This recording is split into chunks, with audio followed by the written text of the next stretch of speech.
My dear students, আজ আমি আলোচনা করব প্রেজেন্ট পারফেক্ট, পাস্ট পারফেক্ট এবং ফিউচার পারফেক্ট টেন্স নিয়ে।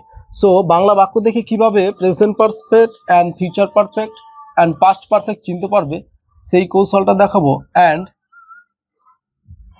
এছাড়াও সেই বাক্যগুলোকে আবার কিভাবে ইংরেজিতে ট্রান্সলেশন করবে সেই পদ্ধতিটাও দেখাবো। অ্যাফার্মেটিভ, নেগেটিভ এবং ইন্টারোগেটিভ সবগুলোই দেখাবো। সো প্রথমেই আমাদের জানতে হবে যে টেন্স সম্পর্কে একটু বেসিক আইডিয়া। সো আমি খুব শর্টকাটের মধ্যে সেটা আমি দেখাচ্ছি, দেখে নাও। যে present tense and past tense and এই দিকে হচ্ছে ফিউচার, এই যে তিনটে ভাগ রয়েছে। তো ফিউচার চেনার পদ্ধতি হচ্ছে বাংলা বাক্যে ক্রিয়াপদের শেষে যদি আমরা ব এই লেটারটা যদি পাই তাহলে সেটা হবে ফিউচার টেন্স, আর পাস্টে হচ্ছে ল যদি পাই, ম যদি পাই, ত যদি পাই। এছাড়াও স্পেশালভাবে যদি আমরা ছিল পাই তাহলেও সেটা পাস্ট টেন্সে হবে। আর যদি এগুলোর মধ্যে কোনোটাই না পাই, কোনো বাক্যের মধ্যে ক্রিয়াপদের শেষে দেখতে, তাহলে সেটা প্রেজেন্ট টেন্সে থাকবে। ক্লিয়ার? এছাড়াও আমাদের একটু ব্যতিক্রম রুলসগুলো মনে করিয়ে দিই। সেটা হচ্ছে যে বাংলা বাক্যে ক্রিয়াপদের শেষে যদি দন্ত ন এই লেটারটা থাকে তাহলে সে এটাকে মনে মনে অ্যাভয়েড করতে হবে। সাধু ভাষায় থাকলে এই টেন্স চেনা একটু কঠিন হয়ে দাঁড়াবে। এছাড়াও যে সমস্ত ক্রিয়াগুলো জন্ম থেকেই ল রয়েছে এবং জন্ম থেকেই ব রয়েছে সেগুলো ল হিসাবে পাস্ট টেন্স বলে গণ্য হবে না, এবং ব থাকতে গেলে সেটা ফিউচার টেন্স হিসাবে গণ্য হবে না। সেক্ষেত্রে কি হবে? ডবল ল দেখতে পাবো এবং কি ডবল ব দেখতে পাবো ক্রিয়াপদের শেষে। ক্লিয়ার? ওকে, এইবার এখানে দেখে নাও প্রথমে যে বাক্যটা দেওয়া হয়েছে যে সে একটা গাড়ি কিনেছে। তো যে কোনো টেন্স চেনার জন্য আমাদের যেটা জানা দরকার সেটা হচ্ছে যে ভার্ব বা ক্রিয়া ফার্স্ট আইডেন্টিফাই করতে হবে, আর এই ক্রিয়াটাই আমাদেরকে বলে দেবে কোন টেন্সে রয়েছে। তো এই বাক্যের ক্রিয়া হচ্ছে কিনেছে। এই কেনা ভার্বটা সম্পূর্ণ হয়েছে। দেখো এখন কথা হচ্ছে যে এটা যে প্রেজেন্ট পারফেক্ট টেন্স তা আমরা কিভাবে বুঝতে পারবো? Very easy. বিষয়টা এইরকম ভাবে ভাবতে পারো যে যে কাজ বর্তমানে সবেমাত্র শেষ হয়েছে তাকেই বলা হচ্ছে প্রেজেন্ট পারফেক্ট টেন্স। ক্লিয়ার? যে কাজ সবেমাত্র শেষ হয়েছে বর্তমানে সেটাই হচ্ছে প্রেজেন্ট পারফেক্ট টেন্স। আর একটা পদ্ধতি দেখে নাও, সেটা হচ্ছে যে বাংলা বাক্যে ক্রিয়াপদের শেষে দেখো ব থাকলে কি হয়? Future tense. তো এখানে তো আমরা ব পাইনি, সেটা পেয়েছি কি ছ। ল ম ত ছিল, এটাও নেই, তাহলে পাস্টেও নেই, ফিউচারেও নেই, রয়েছে প্রেজেন্টে। প্রেজেন্টের বিষয়টা এইরকম, ইনডিফিনিটে ছ থাকে না, কন্টিনিউয়াসে ছ থাকে তার আগের অক্ষরে একার থাকে না, পারফেক্টে ছ থাকবে তার আগের অক্ষরে একার থাকবে। এখানে দেখো একার রয়েছে। কিনেছে তার আগের অক্ষরে হচ্ছে দন্ত্য ন, একার আছে, দেখো কিনেছে। তো এই হচ্ছে প্রেজেন্ট পারফেক্ট টেন্স। আশা করি বাংলা বাক্য দেখে প্রেজেন্ট পারফেক্ট টেন্স চিনতে আর কোনো অসুবিধা হবে না। এইবার আমি ফিউচার পাস্ট পারফেক্ট নিয়ে কথা বলি। দেখো পাস্ট পারফেক্টের বিষয়টা হচ্ছে এরকম, তার বাবা চাকুরি পাওয়ার আগে অথবা পরে যে কোনো একটা নিয়ে নাও, সে একটা গাড়ি কিনেছিল। এই পুরো বাক্যটার মধ্যে ভার্ব হচ্ছে কিনেছিল। আর দেখো ছিল, এই যে লেটার শব্দটি রয়েছে ছিল, এই ছিল থাকলে কোন টেন্স? দেখো এখানে রয়েছে পাস্ট টেন্স। ছিল থাকলে পাস্ট টেন্স, তার আগের অক্ষরে একার থাকলে পারফেক্ট টেন্স। তাহলে যতগুলো পারফেক্ট টেন্স রয়েছে that means present perfect, past perfect, future perfect, প্রত্যেকটার ক্ষেত্রেই প্রেজেন্টে ছ থাকবে তার আগের অক্ষরে একার থাকবে, পাস্টে ছিল থাকবে তার আগের অক্ষরে একার থাকবে। এখানেও কিন্তু আমরা পেয়েছি, দেখো দন্তার নয় একার রয়েছে। ফিউচারেও কিন্তু সেম জিনিসটাই পাবো। সো আগে আমরা এটা আলোচনা করে নিই। তাহলে কিনেছিল, ছিল থাকলো পাস্ট, একার আছে পারফেক্ট, সো এটা past perfect tense. Clear? Past পারফেক্টের আরো একটি বিষয় রয়েছে, সেটা নিয়ে আমি পরে আলোচনা করব। আগে আমি এই এক্সাম্পলটা কমপ্লিট করব বা এই কনসেপ্টটা তোমাদের ক্লিয়ার করে দেবো, দেন তারপরেরটা যেটা রয়েছে সেটা নিয়ে আমি আলোচনা করব। বাংলা বাক্য দেখে পাস্ট পারফেক্ট টেন্সটিকে আরেকটি পদ্ধতিতে চেনা যায়, সেটা হচ্ছে অতীতে একটা কাজ সম্পূর্ণ হওয়ার আগে বা পরে আরো একটি কাজ সম্পূর্ণ হয়েছে এইরকম বোঝাতে গেলে সেটা পাস্ট পারফেক্ট টেন্স হয়ে থাকে। দেখো এখানে বলা হয়েছে তার বাবা চাকরি পাওয়ার আগে, এটা একটা কাজ, মানে চাকরিটা পাবে তার আগে সে একটা গাড়ি কিনেছিল, মানে চাকরি পাওয়ার আগেই সে কিনে ফেলেছিল একটা। তাহলে এই যে চাকরি পাওয়া, এই কাজটা সম্পূর্ণ হওয়ার আগে আরো একটা কাজ সম্পূর্ণ হয়ে গিয়েছিল, এরকম একটা। আবার বলছে তার বাবা চাকরি পাওয়ার পরে সে একটা গাড়ি কিনেছিল। আগে কি একটা কাজ কমপ্লিট হয়েছে, সেই কাজটা কি? তার বাবা আগে চাকরি পেয়েছে, তারপরে একটা কাজ, সেটা হচ্ছে সে গাড়ি কিনেছিল। তো এই রকম অর্থে আমরা কি করে থাকি? পাস্ট পারফেক্ট টেন্স করে থাকি। তো আশা করি এইভাবেও তোমরা পাস্ট পারফেক্ট টেন্স বাংলা বাক্য দেখে চিনতে পারবে। এখন দেখো ফিউচার পারফেক্ট টেন্স। ফিউচার চেনার নিয়ম হচ্ছে কি যে বাংলা বাক্যের ক্রিয়াপদের শেষে এই লেটারটি থাকবে। দেখো এখানে ক্রিয়াপদ কোনটা রয়েছে, তার বাবা চাকরি পাওয়ার আগে অথবা পরে সে একটা গাড়ি কিনে থাকবে। দেখো এখানে ক্রিয়াপদ হচ্ছে কিনে থাকবে, একসঙ্গে দুটো পুরোটাই, কিন্তু কেনাটা হচ্ছে কাজ, তাহলে কিনে থাকবে। এই থাকবের শেষে দেখো ব রয়েছে, তাই এটা ফিউচার টেন্স। আর এই যেখানে কিনে, এখানে দেখো এ বিভক্তি উচ্চারিত হচ্ছে বা এ কার এখানে পাচ্ছি আমরা, ওকে, এ কার পাচ্ছি, দেখো কিনে অথবা এ বিভক্তি অথবা এ উচ্চারিত হচ্ছে, তাই এটা হচ্ছে ফিউচার পারফেক্ট টেন্স। আর এই থাকবো শব্দটা আমরা সাধারণত ফিউচার ইনডেফিনিট টেন্সে পাবো না, বাকি সব টেন্সেই পাবো, কন্টিনিউয়াসে পাবো, পারফেক্টে পাবো অ্যান্ড পারফেক্ট কন্টিনিউয়াসে পাবো। ক্লিয়ার? সো এই হলো ফিউচার পারফেক্ট টেন্স। এখন কথা হচ্ছে যে এই বাক্যগুলোকে ইংরেজিতে ট্রান্সলেশন করার পদ্ধতিটা কি। এতক্ষণ ধরেতে আমরা বাংলা বাক্য দেখে টেন্স চেনার কৌশলটা জেনে গেলাম এবং টেন্স চিনতেও পেরে যাব, কোনো অসুবিধা নেই। তো এখানে আরো একটা কথা বলে দিই, সেটা হচ্ছে যে এই টেন্সটি চেনার আরো একটি কৌশল দেখো, সেটা হচ্ছে যে অর্থগত দিক থেকে তার বাবা চাকরি পাওয়ার আগে সে একটা গাড়ি কিনে থাকবে, অথবা তার বাবা চাকরি পাওয়ার পরে সে একটা গাড়ি কিনে থাকবে। তাহলে আমরা এইভাবে বলতেই পারি, ভবিষ্যতে কোনো একটা কাজ সম্পূর্ণ হওয়ার পূর্বে বা পরে, দ্যাট মিন্স আগে বা পরে আরো একটি কাজ হয়ে থাকবে বোঝাতে আমরা ফিউচার পারফেক্ট টেন্সের ব্যবহার করে থাকি। ক্লিয়ার? এখানে দেখো চাকরি পাওয়ার আগে কি করবে, সে একটা গাড়ি কিনবে, এভাবে আমরা নিব একবার। তার বাবা চাকরি পাওয়ার পরে করবে কি, সে একটা গাড়ি কিনবে। তাহলে এই যে চাকরিটা পাবে তারপরে একটা গাড়ি কিনবে, চাকরিটা পাবে তার আগেই একটা গাড়ি কিনবে, এইরকম দুটো কাজের কথা কিন্তু বলা হচ্ছে। তো আশা করি এইভাবে ফিউচার টেন্সও চিনতে পারবে। তো আমি দুটো পদ্ধতি দেখালাম, এখন তোমাদের যেটা সুবিধাজনক মনে হবে সেই পদ্ধতি অ্যাপ্লাই করতে পারো। এখন আমি আলোচনা করব যে এই বাক্যগুলোকে ইংরেজিতে কিভাবে ট্রান্সলেশন করা হয়। প্রত্যেকটা টেন্সেরই ট্রান্সলেশন করার একটা নিয়ম বা রুলস রয়েছে। সো এইভাবে নিয়মগুলো দেখো, যে প্রেজেন্ট পারফেক্ট টেন্সের প্রথমে সাবজেক্ট বসাতে হবে, দেন সাবজেক্ট অনুসারে হ্যাভ অথবা হ্যাজ, তারপরে ভার্বের পাস্ট পার্টিসিপেল ফর্ম, তারপরে অবজেক্ট। এই হলো প্রেজেন্ট পারফেক্ট টেন্সের নিয়ম। এখন এই বাক্যে ভার্ব হচ্ছে কিনেছে, এই কিনেছেটাকে আমি প্রশ্ন করব সাবজেক্ট বের করার জন্য, কে কিনেছে, উত্তর পেলাম সে, তো সে অর্থে আমি লিখলাম হি। হি এর পরে আমাদের হ্যাজ বসে, হ্যাভ হ্যাজ থেকে হ্যাজ লেখা হলো ভার্বের থার্ড ফর্ম, কেনা, কেনা ইংরেজি পারচেজড, PUR, পারচেজড মানে কিনেছে, কিনেছে, ভার্বের থার্ড ফর্ম করা হলো পারচেজ থেকে পারচেজড, একটা গাড়ি, আ কার। তাহলে বাক্যটা হলো he has purchased a car, সে একটা গাড়ি কিনেছে। এইভাবে বাক্যটাকে ট্রান্সলেশন করতে হবে। জাস্ট ভার্বটাকে প্রশ্ন করবে সাবজেক্ট বের করার জন্য কে দিয়ে বা কারা দিয়ে, উত্তর যেটা পাবে সেটা বসাবে, দেন সেই সাবজেক্ট অনুসারে হ্যাভ হ্যাজ থেকে যেটা আসবে সেটা বসাতে হবে, তারপরে ভার্বের পাস্ট পার্টিসিপেল ফর্ম, তারপরে অবজেক্ট, তারপরে যা থাকবে সেগুলো ধীরে ধীরে একে একে বসাতে হবে। এটা হলো প্রেজেন্ট পারফেক্ট কৌশল। এইবার হচ্ছে যে পাস্ট পারফেক্ট টেন্সের ইংরেজি তৈরি করার নিয়মটা কি। এখানে হচ্ছে যে সাবজেক্ট, তারপরেই হ্যাড, তারপরে ভার্বের থার্ড ফর্ম, তারপরে অবজেক্ট। এই হলো পাস্ট পারফেক্ট টেন্সের নিয়ম। এখানে দেখো, এখানে দুটো জিনিস মনে রাখতে হবে, এখানে হচ্ছে একটা আগে, একটা হচ্ছে পরে। তো আমি সাধারণত এটা নিয়েই আমি বাক্যটা দেখিয়ে দিই যে কিভাবে বাক্যটাকে ট্রান্সলেশন করবে। তার বাবা চাকরি পাওয়ার আগে সে একটা গাড়ি কিনেছিল। দেখো আগে অর্থে আমরা জানি কি, বিফোর। এবার বিফোর মানে হচ্ছে আগে, বিফোরের আগে যে বাক্যটা হবে সেটা হবে পাস্ট পারফেক্ট, এন্ড বিফোরের পরে যে বাক্যটা হবে সেটা হবে past indefinite, that means simple past tense. এবার কথা হচ্ছে যে এখানে কোন বাক্যটাকে নিয়ে আসবো, এখানে সেই বাক্যটাকে নিয়ে আসবো যে বাক্যটার কাজ আগে কমপ্লিট হবে।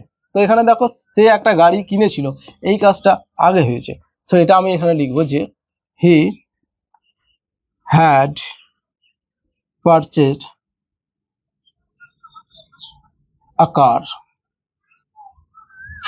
এই হচ্ছে বাক্য। তাহলে he had purchased a car, সে একটা গাড়ি কিনেছিল। বিফোর, তারপরে আমরা লিখবো এই বাক্যটা, তার বাবা চাকরি পাওয়া, তাহলে হবে his father goat a job. এইভাবে পুরো বাক্যটা কি হলো, he had purchased a car before his father goat a job. এইভাবে বিষয়টা এইভাবে মনে রাখবে। আগে থাকলে এখানে বিফোরটা লিখে দিবে, দেন যে কাজটা আগে হবে সেটাকে সামনে নিয়ে আসবে এবং পরের কাজটাকে এইদিকে লিখবে। পরের কাজটা সিম্পল পাস্ট টেন্সে হয় অ্যান্ড যে কাজটা আগে কমপ্লিট হয় সেটা পাস্ট পারফেক্ট টেন্সে হয়ে থাকবে। এইবার আমি যদি এই পরের শব্দটাকে দিয়ে যদি বাক্যটা লিখি যে তার বাবা চাকরি পাওয়ার পরে সে একটা গাড়ি কিনেছিল, এইরকম ভাবে যদি লিখি তাহলে বিষয়টা এরকম হবে যে পরে মানে আমরা জানি আফটার, তো এটা লিখে ফেলি আমি আগে, আফটার লিখে দিলাম মিডিলে। এবার হচ্ছে আফটার মানে পরে, এই পরের বাক্যটা হবে পাস্ট পারফেক্ট টেন্স, পরের বাক্যটা হবে পাস্ট পারফেক্ট। পরে কোনটা যাবে, যে কাজটা আগে হয়েছিল। আগে কোনটা হয়েছিল, তার বাবা চাকরি পেয়েছিল, তাহলে এরকম হবে his father had got a job.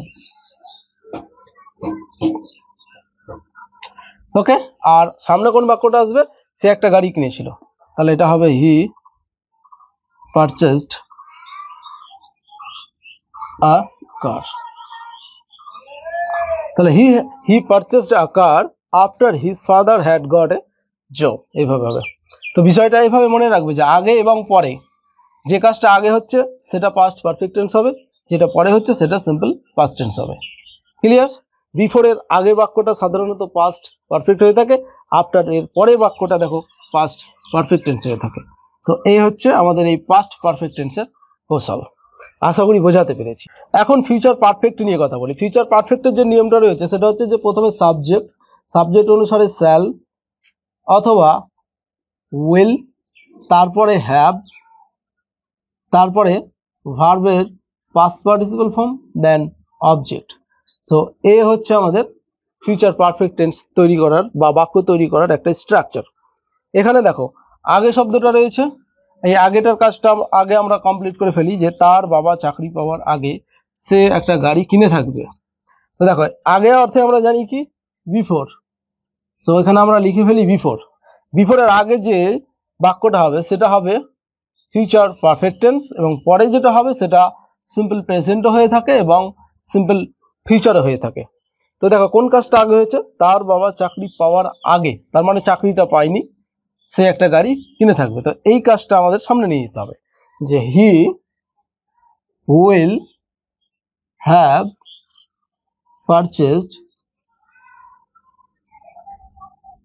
A car. এটা he will have purchased a car, সে একটা গাড়ি কিনে থাকবে before his father gets a job, দিয়ে full stop, before his father gets a job, এরকম হবে। সো বিফোর মানে আমরা তো জানি আগে, আর আগের বাক্যটা হয়েছে কি past future perfect tense. Clear? এবার দেখো পরের শব্দটাকে নিয়ে যদি আমি বাক্যটা তৈরি করি যে তার বাবা চাকরি পাওয়ার পরে সে একটা গাড়ি কিনে থাকবে, তাহলে আগে কোন কাজটা কমপ্লিট হচ্ছে, আগে এই কাজটা কমপ্লিট হচ্ছে, তার বাবার চাকরি পাওয়াটা। তারপরে কোনটা হচ্ছে, সে একটা গাড়ি কিনে থাকবে। তো বাক্যটাকে এইভাবে লিখবো যে আফটারটা আমি এই জায়গাটাতে লিখি আফটার, আফটারের পরেরটা কোন টেন্স হয়, ফিউচার পারফেক্ট টেন্স হবে। সো আফটারের পরে এটা এই কাজটা হচ্ছে তার বাবা চাকরি পাওয়া, তাহলে হবে his father will have got a job, আর সামনে কোনটা হবে, সে একটা গাড়ি কিনে থাকবে। সো এটা হবে হি উইল, অথবা আমরা সিম্পল প্রেজেন্টও করতে পারি। সিম্পল প্রেজেন্টও করতে গেলে হি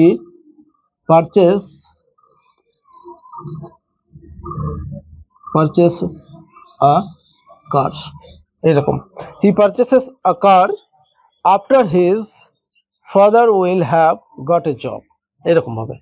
তো এই হচ্ছে আফটার অ্যান্ড বিফোর এর ব্যবহার। আশা করি বুঝতে পেরেছো যে কোনটা ফিউচার পারফেক্ট টেন্স হচ্ছে এবং কোথায় ফিউচার পারফেক্ট টেন্সের ব্যবহার করা হচ্ছে। এখানে আমি একটা জিনিস দেখাচ্ছি, সেটা হচ্ছে যে দেখো বাক্যটা যদি এইটুকুটা হতো যে সে একটা গাড়ি কিনেছিল, আর এই ধরনের বাক্য আমরা অনেক পেয়ে থাকবো এই পাস্ট পারফেক্ট টেন্সের ক্ষেত্রে। অ্যান্ড ফিউচারের ক্ষেত্রে দেখো সে একটা গাড়ি কিনে থাকবে, যদি এইরকম হতো বাক্যটা তাহলে আমরা কিভাবে সেটাকে ট্রান্সলেশন করব এবং সেটাকে কি আমরা ফিউচার পারফেক্ট এন্ড এই বাক্যটা কি আমরা পাস্ট পারফেক্ট টেন্স বলতে পারবো? অবশ্যই এই বাক্যগুলোকে আমরা ফিউচারের ফিউচার পারফেক্ট এন্ড পাস্টের পাস্ট পারফেক্ট বলতে পারবো এবং এই ধরনের বাক্যের বিপুল পরিমাণে ব্যবহার রয়েছে। সো দেখে নাও, ক্রিয়াটা একই রয়েছে, যে ছিল আছে তার আগের অক্ষরে একার আছে, তাই এটা হচ্ছে পাস্ট পারফেক্ট টেন্স। আর এখানে থাকবে শব্দটি রয়েছে এবং তার আগে যে ক্রিয়াটা রয়েছে সেখানে এ বিভক্তি রয়েছে, তাই এটা হচ্ছে ফিউচার পারফেক্ট টেন্স। তাহলে এই বিষয়ে কোনো সন্দেহ নেই যে আমরা এটাকে future perfect and past perfect বলতে পারি, মানে চেনার ক্ষেত্রে কোনো সমস্যা হবে না। এখন ব্যাপার হচ্ছে যে এই বাক্যটাকে যদি ইংরেজিতে ট্রান্সলেশন করি তাহলে কি দাঁড়াবে। এখানে যে রুলস রয়েছে দেখো পাস্টের পারফেক্টের ক্ষেত্রে, সেই রুলসই এখানে ফলো হবে। সো এখানে ক্রিয়া হচ্ছে কিনেছিল, কিনেছিলকে প্রশ্ন করলাম কে কিনেছিল, সে অর্থে আমি এখানে লিখে ফেললাম হি। হি এর পরে আমাদেরকে হ্যাড বসাতে হবে হেল্পিং ভার্ব হিসেবে, দেন ভার্বের পাস্ট পার্টিসিপল ফর্ম, ভার্ব হচ্ছে এখানে কিনেছিল পারচেজড, কিনেছিল একটা গাড়ি কার, হি হ্যাড পারচেজড এ কার, সে একটা গাড়ি কিনেছিল, এ হচ্ছে পাস্ট পারফেক্ট এটার। ক্লিয়ার? আবার এখানে ফিউচারের ক্ষেত্রে দেখো সে একটা গাড়ি কিনে থাকবে, সো সে অর্থে এখানে হি বসানো হলো। হি এর পরে শ্যাল উইল থেকে আসবে এখানে উইল, তারপরেই হবে হ্যাভ, তারপরে ভার্বের পাস্ট পার্টিসিপল ফর্ম, পারচেজ থেকে পারচেজড একটা গাড়ি কার দিয়ে ফুল স্টপ। তাহলে হি উইল হ্যাভ পারচেজড এ কার, সে একটা গাড়ি কিনে থাকবে। এই হলো বাক্য। সো আশা করি এই ধরনের যদি বাক্য তোমরা পেয়ে থাকো তাহলে আর কোনো তোমাদের সমস্যা হবে না। এখন আমি এই সমস্ত বাক্যগুলোর নেগেটিভ সেন্টেন্স নিয়ে কথা বলছি। দেখো সে একটা গাড়ি কিনেছে, এই বাক্যটাকে যদি আমরা নেগেটিভ তৈরি করি তাহলে কি করতে হবে?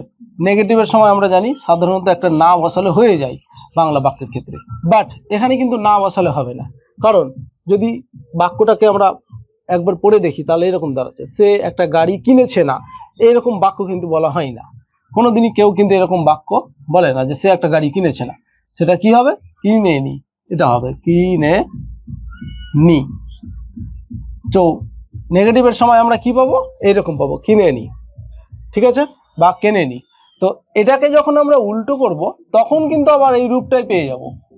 ঠিক পাস্টের ক্ষেত্রেও আমি একই কথা বলবো যে সে একটা গাড়ি কিনেছিল, এটার বিপরীত করলে হবে কিনে নি। ক্লিয়ার? দেখো কিনে নি, তাহলে এখানেও হচ্ছে কিনে নি, এখানেও হচ্ছে কিনে নি। সো দুটো থেকে আলাদাভাবে চেনার কোনো উপায় নেই, কারণ এই শব্দটাকে যদি আমরা উল্টো তৈরি করি তাহলে আমরা পেয়ে যাব কিনেছে অথবা কিনেছিল, দুটোই পেতে পারি। ক্লিয়ার? দুটোই পেতে পারি। এবার কথা হচ্ছে যে ঘটনার উপর ভিত্তি করে আমাদেরকে সেই টেন্সটা আইডেন্টিফাই করতে হবে। যদি কোনো ঘটনা লেখার সময় আমরা এরকম পাই যে কেনে নি, মানে দ্যাট মিনস আমরা নি যদি পাই, দন্ত ন হ্যাসিকারি নি যদি পাই ক্রিয়াপদের শেষে, তাহলে সেটাকে উল্টো করতে গেলে দ্যাট মিনস পজিটিভে যদি নিয়ে আসি তাহলে প্রেজেন্টে থাকলে কিনেছে এরকম টাইপের হবে, আর যদি পাস্টে থাকে তাহলে কিনেছিল হবে। সো ঘটনা যে টেন্সে থাকবে সেই টেন্স অনুযায়ী তাকে ট্রান্সলেশন করতে হবে বা ওই রূপে নিয়ে আসতে হবে। ক্লিয়ার? এবার প্রেজেন্ট পারফেক্ট টেন্সের হেল্পিং ভার্ব হলো হ্যাভ হ্যাজ। সো ওই হ্যাভ হ্যাজ এর পরেই আমাদেরকে নট বসাতে হয়, তাহলে সেটা নেগেটিভ হয়ে যায়। সো এই বাক্যটা এইরকম হবে যে he has not purchased a car, এটা হবে he has not purchased a car, সে একটা গাড়ি কেনেনি। নট কোথায় বসলো? হেল্পিং ভার্বের পরে নট বসানো হলো, দেন তারপরে সেটা প্রেজেন্ট পারফেক্ট টেন্সের নেগেটিভ হলো। আর এখানেও সেটা সেম হবে। সো আমি বাক্যটা এখানে লিখছি যে he had not purchased a কার দিয়ে ফুল স্টপ। তাহলে এখানেও দেখো নট কোথায় বসলো? এই যে হেল্পিং ভার্ব রয়েছে আমাদের, সেই হেল্পিং ভার্বের পরেই নট বসলো, দিয়ে নেগেটিভ তৈরি হলো। ফিউচারের ক্ষেত্রেও সেম হবে, হি will have purchased A car. So এখানেও আমাদের হেল্পিং ভার্ব কি রয়েছে? হি উইল, তারপরেই নট বসবে, তারপরে হ্যাভ পারচেজড আ কার। এই হচ্ছে নেগেটিভ। নট কোথায় বসেছে? উইলের পরে নট বসেছে। উইলটা কি? হেল্পিং ভার্ব, তার মানে হেল্পিং ভার্বের পরেই নট বসাতে হবে, তাহলে সেটা নেগেটিভ হবে। তো আশা করি নেগেটিভ কিভাবে লিখতে হবে সেটাতে কোনো সমস্যা হবে না। আর চেনার পদ্ধতিতে তো আমি বললাম যে কিনেছের বিপরীত মানে নেগেটিভ হচ্ছে কিনেনি, এটার উল্টো করলে সেটা প্রেজেন্ট পারফেক্ট আসবে। আর এখানেও কিনেছিল, এটার নেগেটিভ হচ্ছে কিনেনি, এটাকে উল্টো করলে কিনেছিল আসবে বা এটা আসতে পারে, এটাকে উল্টো করলে এটা আসতে পারে, কোনো সমস্যা নেই। ঘটনার উপর ভিত্তি করে সেই টেন্সটাকে আইডেন্টিফাই করে নেবে যে যদি প্রেজেন্টে থাকলে প্রেজেন্ট পারফেক্টে লিখবে, আর যদি পাস্টে থাকে তাহলে পাস্ট পারফেক্ট করবে। ক্লিয়ার? আর এখানে সে একটা গাড়ি কিনে থাকবে না করতে হবে এখানে, তাহলে নেগেটিভ হবে এটা। সো এখানে শুধু না এসে বসেছে, বাকি সব চেনার পদ্ধতি একই আছে। তো আশা করি কোনো প্রবলেম হবে না। না আছে মানে নেগেটিভ, থাকবো শব্দটি রয়েছে তার মানেই এটা ফিউচার কন্টিনিউয়াস, না হয় ফিউচার পারফেক্ট, না হলে ফিউচার পারফেক্ট কন্টিনিউয়াস। তার আগে এ বিভক্তি আছে তার মানে পারফেক্ট। কনফার্ম হয়ে গেলাম? ব্যাস, এই টেন্সে ট্রান্সলেশন হয়ে গেল। এইবার এই বাক্যগুলোকে যদি আমরা ইন্টারোগেটিভ তৈরি করি, দ্যাট মিনস যদি কোশ্চেন তৈরি করি, তাহলে কি করতে হবে? ইন্টারোগেটিভের সময় আরো সহজ, সেটা হচ্ছে দেখো আমরা এই নিয়মে পেয়েছি যে হ্যাভ হ্যাজ হেল্পিং ভার্ব। তো সবসময় মনে রাখবে যে হেল্পিং ভার্বগুলো সাবজেক্টের পূর্বে নিয়ে গিয়ে শেষে একটা জিজ্ঞাসা চিহ্ন দিলে সেটা ইন্টারোগেটিভ সেন্টেন্স হয়ে যাবে। তো এই বাক্যগুলোর ক্ষেত্রেও সেম একই হবে যে হেল্পিং ভার্বটাকে আমাদের কি করতে হবে? সাবজেক্টের আগে নিয়ে আসতে হবে। তাহলে এখানে সাবজেক্ট হচ্ছে হি মানে সে, তাহলে হ্যাজ হি এভাবে হবে, হ্যাজ হি পারচেজড আ কার। এই হচ্ছে সেই বাক্য, has he purchased a car, সে কি একটা গাড়ি কিনেছে, এরকম হবে। ক্লিয়ার? এইখানে একটা কি বসবে? কি বসবে? সে কি একটা গাড়ি কিনেছে, শেষে একটা জিজ্ঞাসা চিহ্ন হবে, তাহলে সেটা নেগেটিভ হয়ে গেল। তো আমি এটা মিটিয়ে দিচ্ছি, দেন এটাকে ইন্টারোগেটিভ করে দেখাচ্ছি। সে কি একটা গাড়ি কিনেছে, has he purchased a car, এরকম হবে। তার এই যেখানে সে কি একটা গাড়ি কিনেছিল, এখানে কি দিয়ে দাও? শেষে জিজ্ঞাসা দিয়ে দাও, শেষে জিজ্ঞাসা। সে কি একটা গাড়ি কিনেছিল, সো বাক্যটা আমি এখানে লিখে দিচ্ছি যে হ্যাড হি পারচেজড আ কার, শেষে জিজ্ঞাসা। Had he purchased a car, সে কি একটা গাড়ি কিনেছিল, হয়ে গেল। ক্লিয়ার? সে কি একটা গাড়ি কিনে থাকবে, এই ফিউচারে দেখো শেষে আমি জিজ্ঞাসা চিহ্ন দিলাম। বাক্যটা কি হবে? উইল দিয়ে শুরু হবে, will he have purchased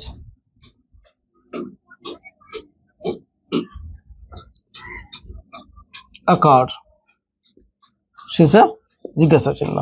will he purchased a car, সে কি একটা গাড়ি কিনে থাকবে। এই হচ্ছে যতগুলো পারফেক্ট টেন্স রয়েছে, প্রেজেন্ট, পাস্ট অ্যান্ড ফিউচার, সবগুলোই আমি দেখালাম। আশা করি বিষয়টি নিয়ে আর কোনো সমস্যা থাকবে না। সো যদি ভিডিওটি ভালো লেগে থাকে তাহলে লাইক, কমেন্ট, শেয়ার করতে ভুলবে না। আর আমাদের ইউটিউব চ্যানেলটিকে অবশ্যই সাবস্ক্রাইব করে পাশে আসা বেল বাটনটাতে ক্লিক করে নোটিফিকেশনটা অন করে